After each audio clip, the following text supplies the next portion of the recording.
नमस्कार दोस्तों, मैं आपका दोस्त और educator Shivpujan Singh.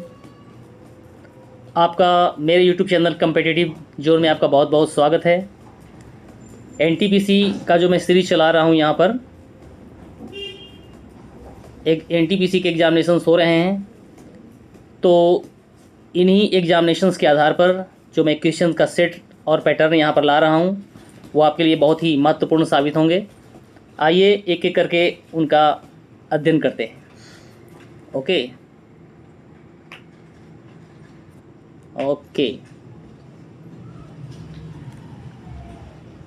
Akhil Bharatiya trade union Congress के पहले अध्यक्ष। फर्स्ट क्वेश्चन है आपका, अखिल भारतीय ट्रेड यूनियन कांग्रेस के पहले अध्यक्ष कौन थे? ये थे, ऑप्शन है सी राजगोपालाचारी, लाला लाजपत राय, चंद्रशेखर आज़ाद और मोतीलाल नेहरू। तो ये Lala Lajpat Rai ji. Okay. Akhil Bharatiya trade union Congress के पहले अध्यक्ष थे। AITUC, all India trade union Congress. इसकी स्थापना 31 अक्टूबर कब हुई थी? इसकी स्थापना 25 अक्टूबर 1920। 31 अक्टूबर 1920 ईस्वी को जो है वो इसकी स्थापना हुई थी। ट्रेड यूनियन क्या होता है? कर्मचारियों को बेहतर वेतन दिला करके उनकी आर्थिक स्थिति में सुधार करना, श्रमिकों को बेहतर काम करने की स्थिति सुनिश्चित करने के लिए व्यवस्था स्थापित करना, उद्यम संगठन के मुनाफे में श्रमिकों के लिए बोनस वगैरह की व्यवस्था करना, ये जो है वो ट्रेड यूनियन कांग्रेस की जितने भी ट्रेड यूनियंस होते हैं, इनका जो है वो उद्देश्य होता है। ओके ना। ओके। 2011 की जनगणना के अनुसार प्रति 1000 पुरुषों पर कितनी महिलाएं हैं? ओके। तो भारत में 2001 की जो जनगणना हुई है, इसके आधार पर भारत में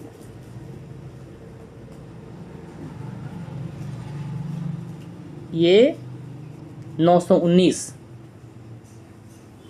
महिलाएं हैं। Okay, very very important question.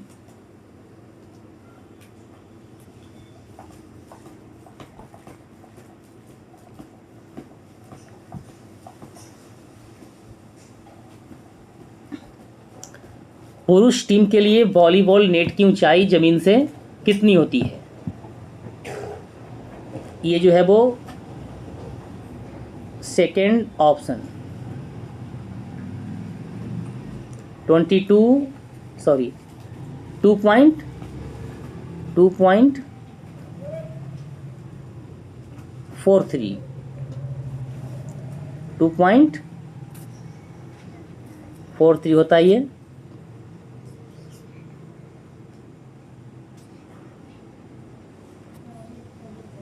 To 2.43 metre. Okay, चलिए आइए आगे बढ़ते हैं अगले क्वेश्चन की तरफ। नामदफा राष्ट्रीय उद्यान। नामदफा राष्ट्रीय उद्यान कहाँ है? ये जो है आपका अरुणाचल प्रदेश में। नामदफा राष्ट्रीय उद्यान अरुणाचल प्रदेश। नामदफा राष्ट्रीय उद्यान और टाइगर रिजर्व भारत और म्यांमार के बीच अंतर्राष्ट्रीय सीमा के करीब उत्तर पूर्वी भारतीय राज्य ओके अरुणाचल प्रदेश में चांगलांग जिले में स्थित है। चांगलांग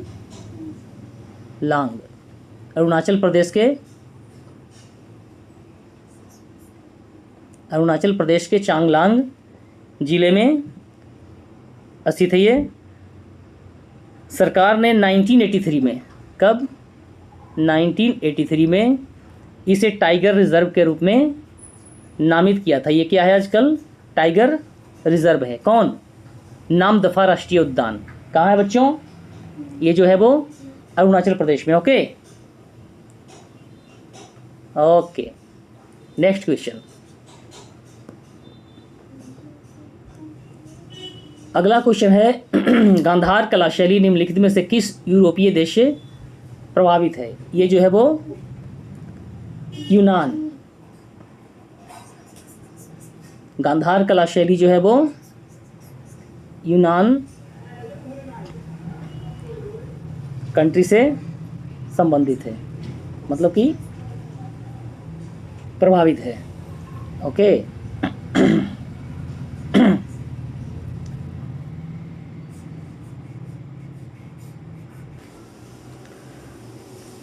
ओके, तो यजुर्वेद जो वेद है, यजुर्वेद संबंधित है किससे? गायत्री मंत्र से, मंत्र और आकर्षण से, धूम से, यज्ञ के अनुष्ठान से। तो यजुर्वेद जो है वो यज्ञों के अनुष्ठान से संबंधित वेद है ये। ओके, इसे याद रखेंगे। वेद 4 हैं, कौन कौन? ऋग्वेद, यजुर्वेद, सामवेद और अथर्ववेद।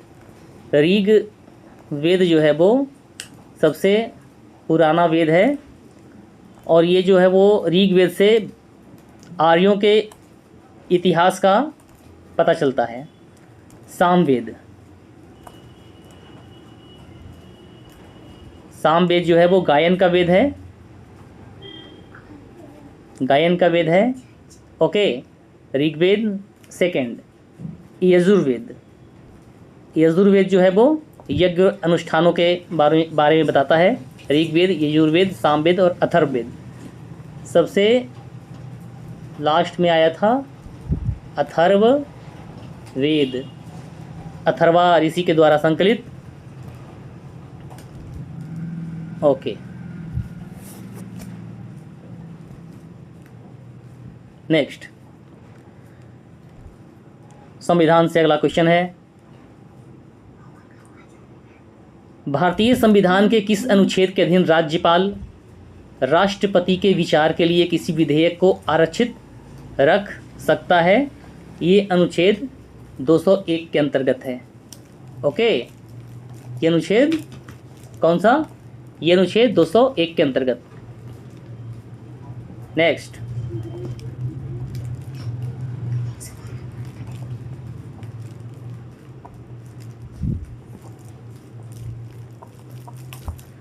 कौन सा मुगल बादशाह है जिसे बेखबर के नाम से जाना जाता था? ओके,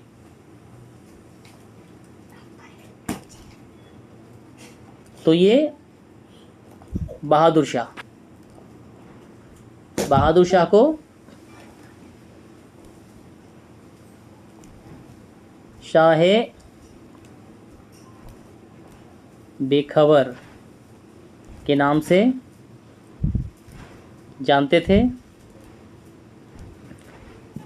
इसने 1707 ईस्वी से लेकर के 1707 ईस्वी से लेकर के और 1712 AD तक शासन किया था। कौन? बहादुर शाह। ओके, जब मेडलीफ ने कार्य शुरू किया था तो उस समय कितने ज्ञात तत्व थे? मेडलीफ के आवर्त सारणी के बारे में आपने जरूर पढ़ा होगा। जब मेडलीफ ने शुरुआत की थी तत्वों के वर्गीकरण पर काम करने के लिए, तो उस समय ज्ञात तत्वों की संख्या कितनी थी? 63, 63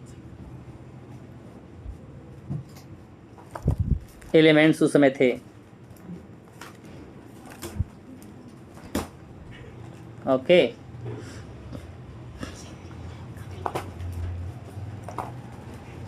ओके, प्लासी के युद्ध में नवाब सिराजुद्दौला की हार। ओके, नवाब सिराजुद्दौला की हार हो गई थी। उसकी हार का एक मुख्य कारण यह था कि उसे कमांडर के नेतृत्व वाली सेनाओं ने लड़ाई नहीं लड़ी थी, वह कमांडर कौन था? वह कमांडर था मीर जाफ़र। ओके, कौन? मीर जाफ़र।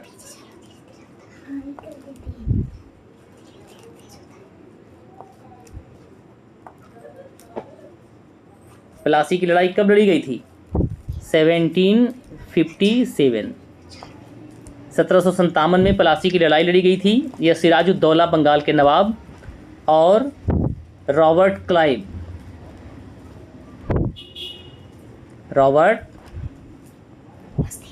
क्लाइव के बीच जो है वो ये युद्ध हुआ था। भारतीय संविधान का अनुच्छेद 350 क्या कहता है? भाषाई अल्पसंख्यकों के लिए विशेष अधिकार, प्राथमिक स्तर पर मातृभाषा में शिक्षा के लिए प्रावधान, हिंदी भाषा के विकास के लिए प्रावधान, भारत के उच्च न्यायालय एवं सर्वोच्च न्यायालयों में प्रयोग की जाने वाली भाषा। तो ये जो है वो प्राथमिक स्तर पर मातृभाषा में शिक्षा के लिए प्रावधान का वर्णन जो है वो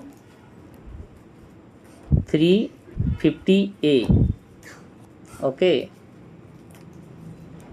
आर्टिकल 350A में किया गया है।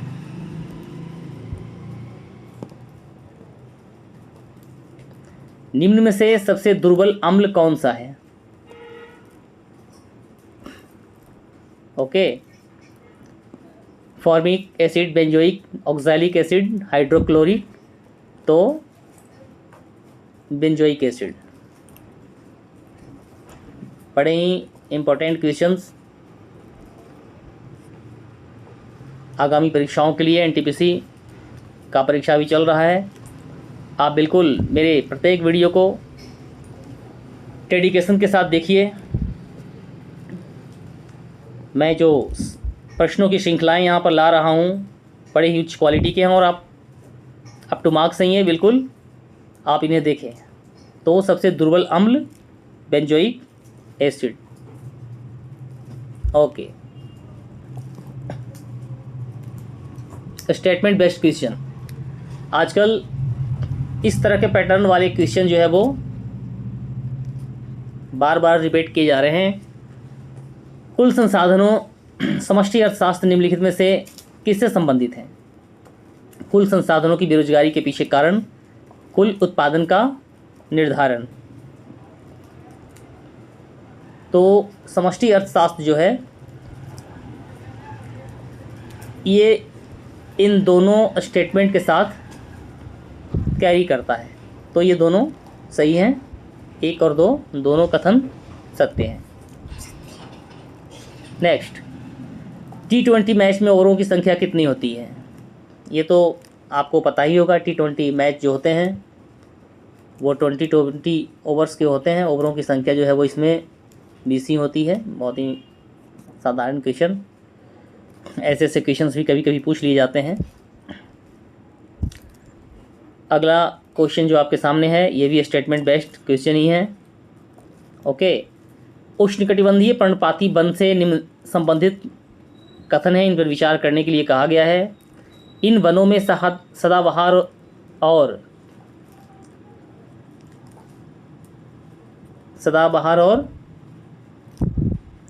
पर्णपाती वर्षों का मिश्रण है।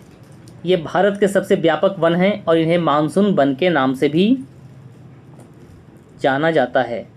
तो उष्णकटिबंधीय जो वन है इसके लिए स्टेटमेंट 2, केवल दूसरा स्टेटमेंट जो है वो सही है। ये भारत के सबसे व्यापक वन है और इन्हें मानसून वन के नाम से भी जाना जाता है।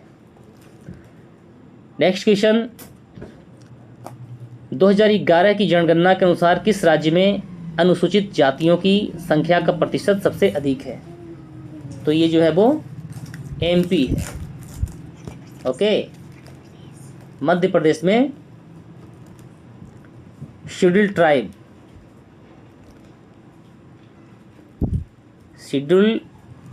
ट्राइब्स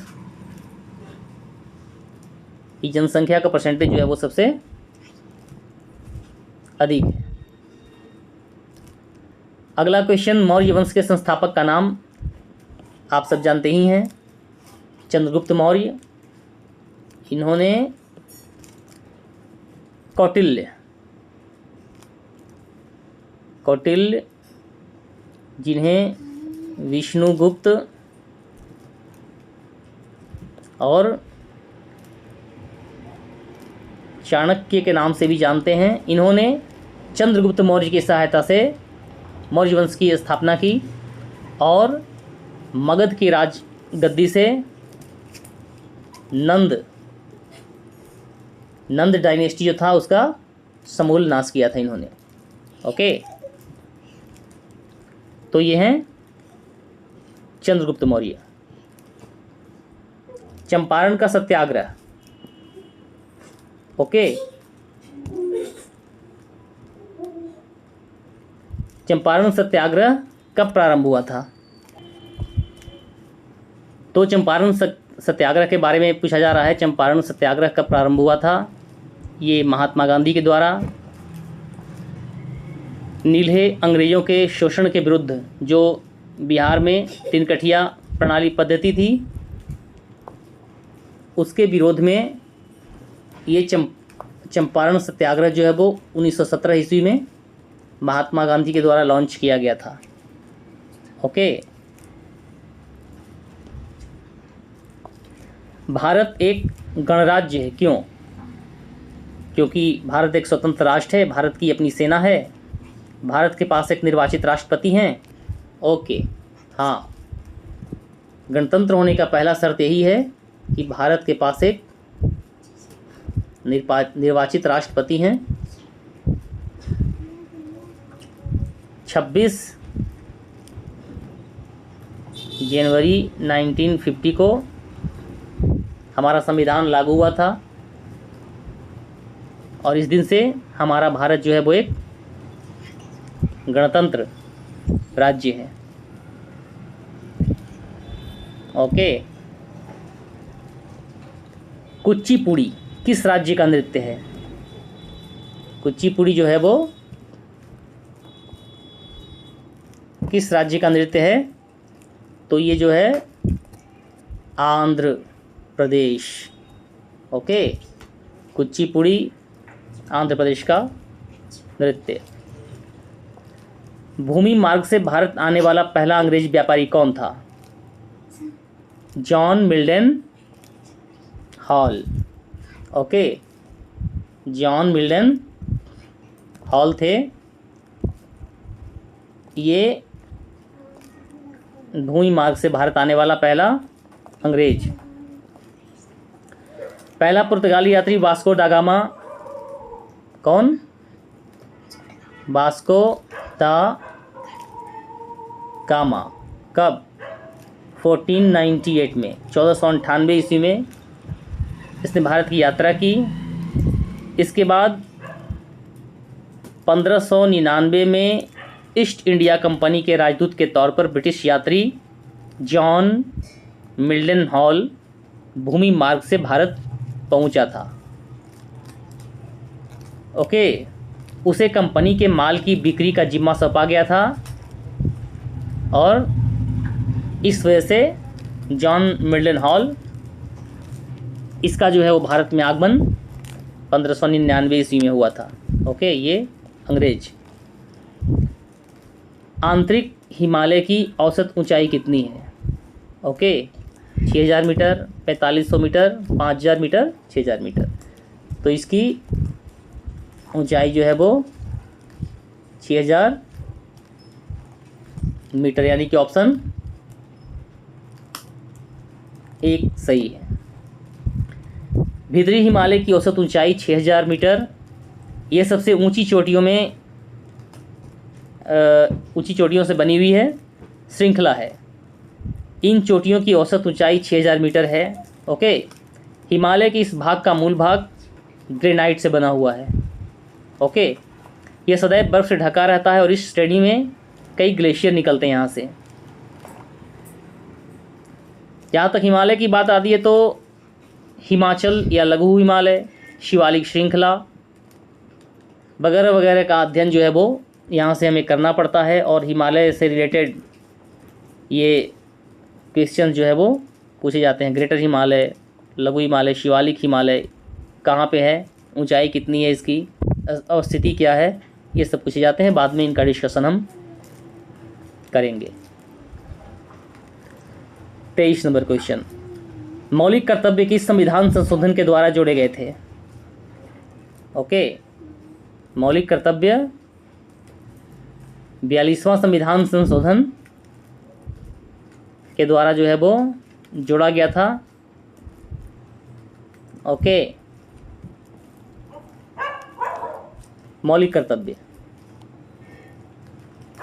42वां संविधान संशोधन।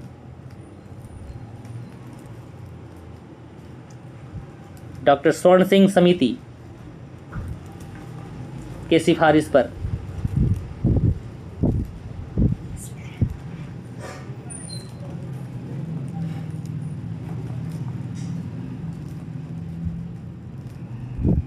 ओके, ऐरावतेश्वर मंदिर का निर्माण किसने करवाया था?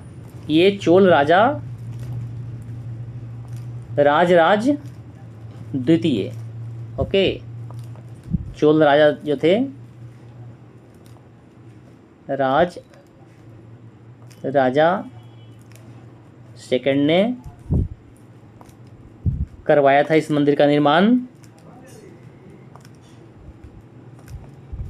1143 से लेकर के 1173 ईस्वी तक इनका शासन दक्षिण भारत में रहा। ओके,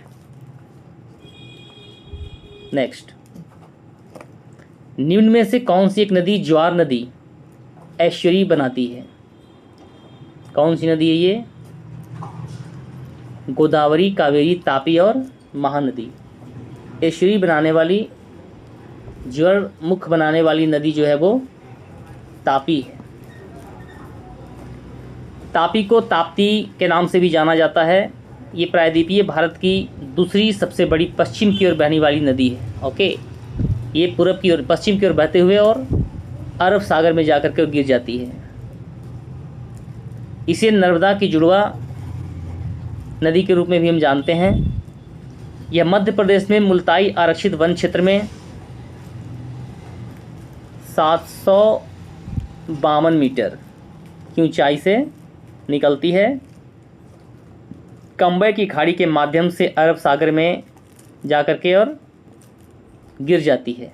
कितने किलोमीटर तक बहती है? प्रवाह क्षेत्र कितना किलोमीटर है इसका? 724 किलोमीटर बहते हुए 752 मीटर की ऊंचाई से निकल करके और जाकर के अरब सागर में गिर जाती है। ओके, बहुत ही इंपॉर्टेंट क्वेश्चन नदियों से। निम्न में से किसे देशबंधु के नाम से जाना जाता है? देशबंधु के नाम से हम चित्तरंजन दास, ओके, CR दास को देशबंधु के नाम से जानते हैं।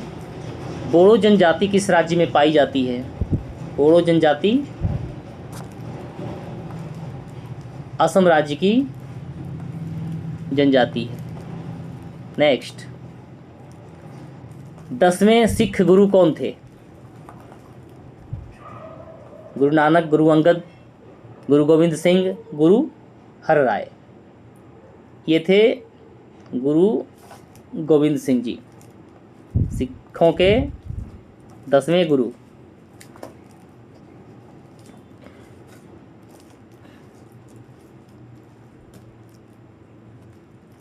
नेक्स्ट क्वेश्चन, काकरापार परमाणु विद्युत केंद्र किस राज्य में स्थित है? काकरापार जो है वो किस राज्य में स्थित है? राजस्थान, गुजरात, महाराष्ट्र, कर्नाटका। तो ये जो है वो गुजरात राज्य में स्थित है काकरापार।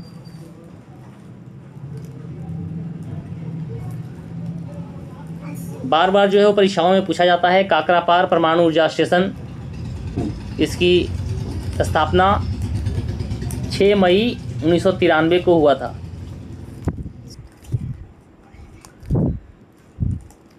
परीक्षाओं में पूछे जाने वाले महत्वपूर्ण क्वेश्चंस हैं परमाणु ऊर्जा स्टेशंस और उनके राज्य के बारे में बार बार पूछा जाता है। तो इसमें कुंडनकुलम जो कि तमिलनाडु में, तारापुर महाराष्ट्र में, राजस्थान परमाणु ऊर्जा संयंत्र जैसा कि नाम से ही विदित है राजस्थान में, कैगा परमाणु, ओके, कैगा परमाणु संयंत्र कर्नाटक में,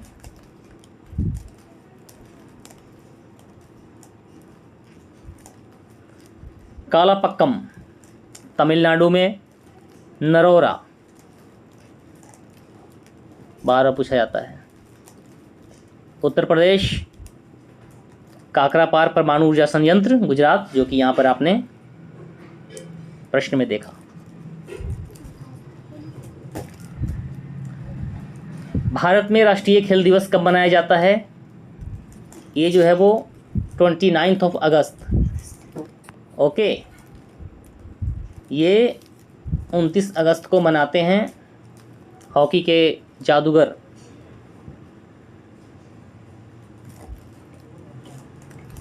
ध्यानचंद जी का बर्थडे है ये 29 अगस्त, इस दिन हम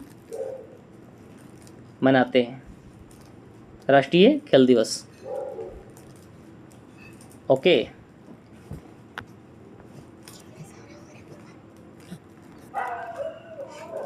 तो दोस्तों ये थे आपके मोस्ट एक्सपेक्टेड क्वेश्चंस जो कि एनटीपीसी का जो परीक्षा भी चल रहा है उसके लिए बहुत ही महत्वपूर्ण है। आप जो है वो डिस्कस्ड मैनर में मैंने इसका आपके सामने व्याख्या प्रस्तुत किया है। आप इसे बिल्कुल अंडरमाइन करते चलेंगे। इस चैनल को सब्सक्राइब करें, लाइक और शेयर करें, अपने दोस्तों तक इसे पहुंचाएं। मैं जो हूं वो डेडिकेशन के साथ वीडियोस बनाता हूं ताकि आपको सिलेक्शन दिला सकूं। जहां तक जीके और जीएस का सवाल है, करंट अफेयर्स का वीडियो भी मैं डालूंगा। जीके और जीएस अगर आप नियमित तौर पर इस चैनल से जुड़े रहते हैं तो मैं ये आपको एश्योर करता हूं कि विभिन्न परीक्षाओं में आप बड़े ही आसानी से जीके सेक्शन में और जीएस सेक्शन में आप स्कोर कर पाएंगे। तो चलिए मिलते हैं अपने अगले क्लास में। तब तक के लिए आप अपना ख्याल रखिए। जय हिंद, जय भारत, ओके।